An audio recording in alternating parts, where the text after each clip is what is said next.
the quiet fade of industrial design. What took its place? The once ubiquitous industrial aesthetic, think exposed brick, concrete floors, and bare Edison bulbs, has largely vanished from the forefront of interior design.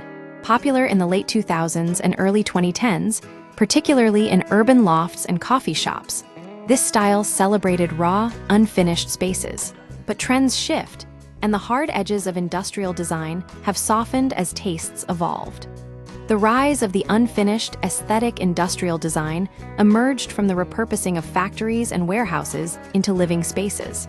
It took functional architectural element, steel beams, exposed ductwork, concrete, and elevated them into a deliberate design choice. As Gladys Shanstra, creative director at Drury Design, puts it, the style was a little bit minimalistic and a little bit on the rougher side. Almost an unfinished look. This aesthetic appealed to a desire for authenticity and a rejection of overly polished interiors. Where did it go? The shift towards warmth industrial design didn't disappear entirely. It evolved. The stark, cold environments it produced gave way to spaces that prioritize comfort and sophistication. The shift reflects a broader cultural trend. After years of minimalism, people now crave warmth, particularly after a period where homes became central sanctuaries.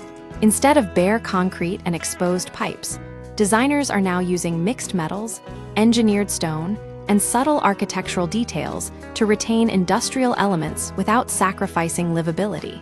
Letitia Laurent, founder of Laura Nell Interiors, explains that modern interiors pair clean lines with natural textures, warmer woods, and more nuanced color palettes. The result is spaces that feel more inviting and less rigid. Is a revival possible? The cyclical nature of design, while a full-blown industrial revival isn't likely, its influence endures. Designers agree that the core principles of the style, honesty and materials, celebrating imperfection, continue to shape contemporary interiors. Industrial design may not return in its original form, but its influence will continue, Laurent observes. It is showing up in quieter ways through material choices and architectural details that feel more livable and human. Shanstra adds that design is inherently cyclical. The pendulum always swings. In another decade or two, those exposed bricks and Edison bulbs might feel fresh again. The industrial aesthetic didn't vanish, it matured. Its legacy lives on in modern design, subtly integrated into warmer, more refined spaces. Ultimately, the shift away from raw industrialism represents a broader cultural desire for comfort and connection. Though the hard edges may have softened, the spirit of authenticity remains.